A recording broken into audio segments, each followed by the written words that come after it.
Okay, so we're gonna be reacting to a video called 10 single player games that call you out for cheating. So let's watch. Cheating in video games can be a lot of fun. What happens when the game chides you for it? Hi folks, it's Falcon, and today on Game Ranks, 10 single-player games that call you out for cheating. Starting off at number 10, in The Witcher 3, you can farm various animals as kind of an exploit to, well, get a lot of money. You can be killing the cows, you can be killing the clams, different reasons, but with the same goal. You're trading cowhide, you're obviously making money. If you're trading pearls, you're obviously making money. And when you install the Hearts of Stone expansion, there's a gentleman by the name of the Taxman who will come with some questions. Obviously, the questions relate to the cows and the clams. First, he asks about the cows. Have you been trading the hides? He does the same thing for the pearls. Obviously, he's a taxman. He wants to collect some amount of it. But here's the fun thing. You can just lie to him. Like you hear about corporations hiding their money in tax havens all the time. Why even bother with the tax haven? Just tell them that you don't have the money and that you don't sell the hides and that you don't trade the pearls. I'm a witcher, man. What interest do I have in mollusks and cattle? At number 9, way back in 1994, a game called Heretic, built on top of a modified version of the Doom engine, and was published by id Software. The association with Doom was quite obvious, although Raven Software did add the vital feature of being able to look up and down. Now, a lot of people took note of the association between Doom and Heretic and thought, could I just use the Doom codes? And yes, you technically could. You could use them.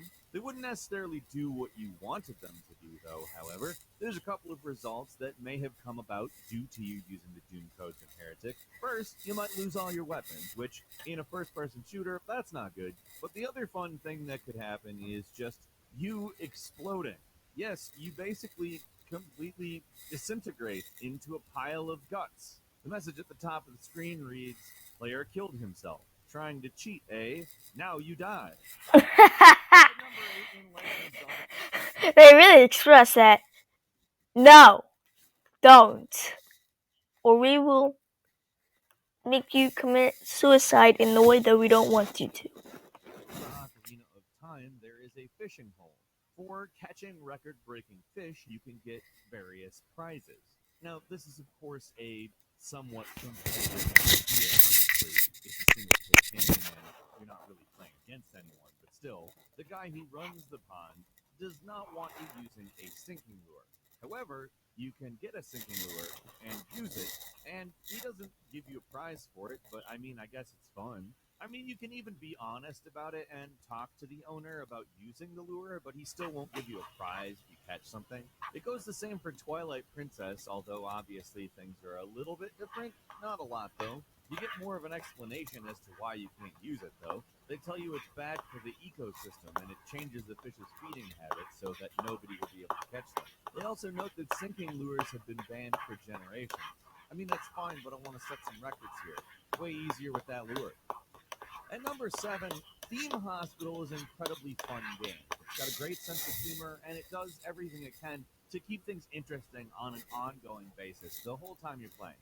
On one hand, you're dealing with doctors, on the other, with patients, and the game can get pretty silly. A good example of this is what happens when you enable the cheat codes.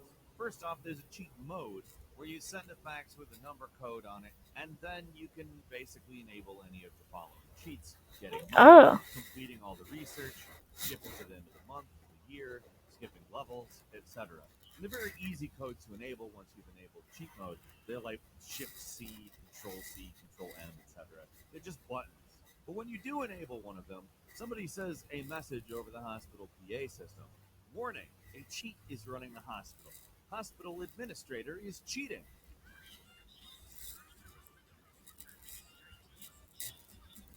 So somewhere in the theme hospital there is a buzzkill, and they have access to the PA. At number 6, there's a specific ending for Okay. That's weird. It's called the Dirty Hacker ending, and I mean, there's a lot of contingencies planned to give you different endings based on things you do in the game, and the cheating that you do is actually kind of hacking. Not really, but a bit. You go into the game's binary code in a hex editor, and you make some changes to some conditions in the save file that force a different event. That event is the Dirty Hacker ending. It's pretty cool on account not a lot of people really think, let's make a different ending for it. People get into the binary code via a hex editor and change some values. In fact, if I were a game developer, I wouldn't think of that. It's not just that it seems like a rare thing, it seems like nobody would think of that. Why would you think of that?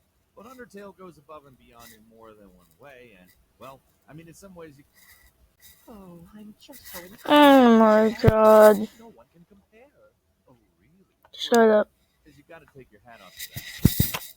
At number 5 in South Park, The Fractured But Whole. Be careful how you say that one.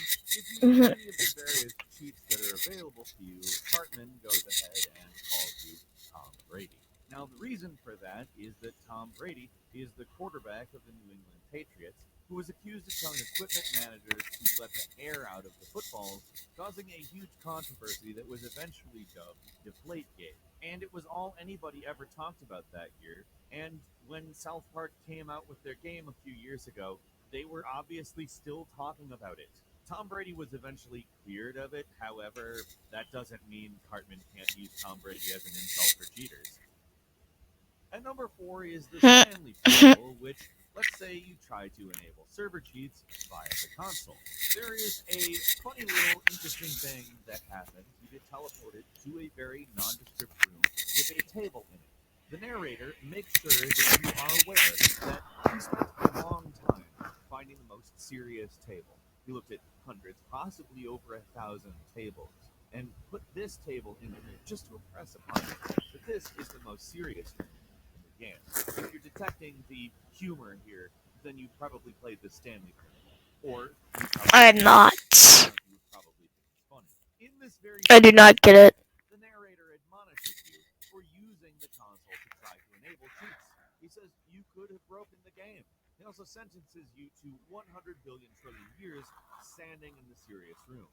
Then, if you go ahead and try to cheat again, to get out of the serious room, you're again teleported to the serious room, where he admits that he actually looked at a lot more tables than initially said, somewhere in the neighborhood of 10,000, and kept notes on all of them, seriously considering each one.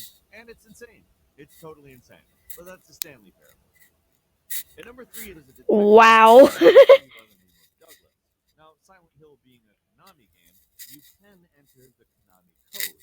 The Konami code ended up in tons of Konami games over the years, and of course, people are pretty much tempted every time Konami releases a game, although that happened less in recent years, to input the Konami code. In Silent Hill 3, it causes Douglas, that detective I mentioned, to be wearing boxers at all times throughout the game. An overcoat, a tie, no shirt, no pants, just boxers. Oh, wow. Every single time that he shows up, every single conversation is insane because it's a man in his boxers, wearing a tie, having it with whoever. This context basically changes the meaning of every single interaction involved. At number 2, you can try to steal items in Legend of Zelda Link's Awakening, which is obviously cheating. In any game, you're going to need to use money to buy items. That seems like an obvious statement. But if you continually just try to steal, you can actually get items for free from shops. You have to try to leave a lot, many, many times. I mean, it'll work for you, but you can't go back to that shop because the shop owner is like a Dragon Ball Z guy or something. You walk in there and he says, I wasn't kidding. I said you needed to pay. And then he shoots you with lightning out of his hands. He's just absolutely not playing around. Also, all of the townsfolk will begin calling you a thief because obviously you just stole right in front of the shopkeeper's face, and the shopkeeper knows the people in the town better than you do. But I have to say, maybe the punishment doesn't really fit the crime here. Like, he murders you for stealing, like, an item. And finally, at number 1, The Witcher 3 lets you do a lot of things and gives you a lot of different outcomes. If you try to seduce both of the love interests in the game, however, it knows, and it says, that's not something we're standing for. Frankly, the scene that you get for attempting to seduce both of these women is pretty funny. It seems like it's going to be a fantasy for Geralt, and then it's not. It is not at all. They tie him up naked and just leave him there. Ha ha.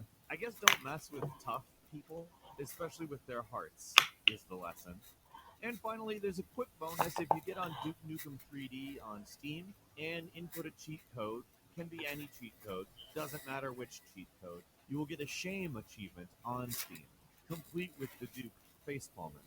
But let me go ahead and say this: somebody playing Duke Nukem 3D having shame? Oh no no no! That game is not designed for folks with shame. That's all for today. No shame.